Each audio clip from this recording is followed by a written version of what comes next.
ഹോശേയ 11 അധ്യായം 1 മുതലുള്ള വാക്യങ്ങൾ. ഇസ്രായേൽ ബാലനായിരുന്നപ്പോൾ ഞാൻ അവനെ സ്നേഹിച്ചു. മിസ്രയീമിൽ നിന്ന് ഞാൻ എന്റെ മകനെ വിളിച്ചു. അവരെ വിളിക്കുന്തോറും അവർ വിട്ടകന്നു പോയി. ബാൽബിംബങ്ങൾക്ക് അവർ ബലി കഴിച്ചു, വിഗ്രഹങ്ങൾക്ക് ധൂപം കാട്ടി. ഞാൻ എഫ്രൈമിനെ നടപ്പാൻ ശീലിപ്പിച്ചു. ഞാൻ അവരെ എന്റെ ഭുജങ്ങളിലെടുത്തു, എങ്കിലും ഞാൻ അവരെ സൗഖ്യമാക്കി എന്നും അവർ അറിഞ്ഞില്ല. മനുഷ്യപാശങ്ങൾ കൊണ്ടും സ്നേഹബന്ധനങ്ങൾ കൊണ്ടും തന്നെ ഞാൻ അവരെ വലിച്ചു. അവരുടെ താടിയലിന്മേലുള്ള നുകം നീക്കിക്കളയുന്നവനെപ്പോലെ ഞാൻ അവർക്കായിരുന്നു. ഞാൻ അവർക്ക് തീ ഇട്ടുകൊടുത്തു. അവൻ മിസ്രയീം ദേശത്തേക്ക് മടങ്ങിപ്പോകയില്ല. എന്നാൽ മടങ്ങിവരുവാൻ അവർക്ക് മനസ്സിലായിക്കൊണ്ടു അശ്ശൂര്യൻ അവന്റെ രാജാവാകും. അവരുടെ ആലോചന നിമിത്തം വാൾ അവന്റെ പട്ടണങ്ങളിന്മേൽ വീണു അവന്റെ ഓടാമ്പലുകളെ നശിപ്പിച്ചു ഒടുക്കിക്കളയും. എന്റെ ജനം എന്നെ വിട്ടു പിന്തിരിവാൻ ഒരുങ്ങിയിരിക്കുന്നു.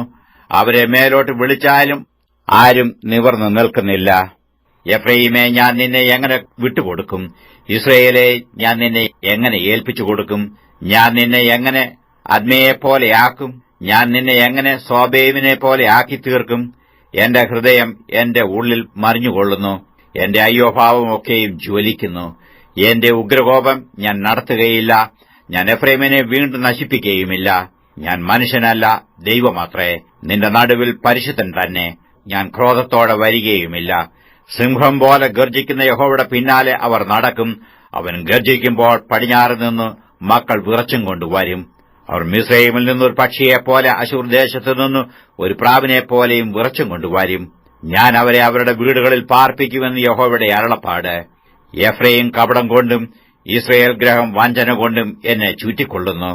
യഹൂദയും ദൈവത്തോട് വിശ്വസ്തനായ പരിശുദ്ധനോടും ഇന്നും അസ്ഥിരത കാണിക്കുന്നു.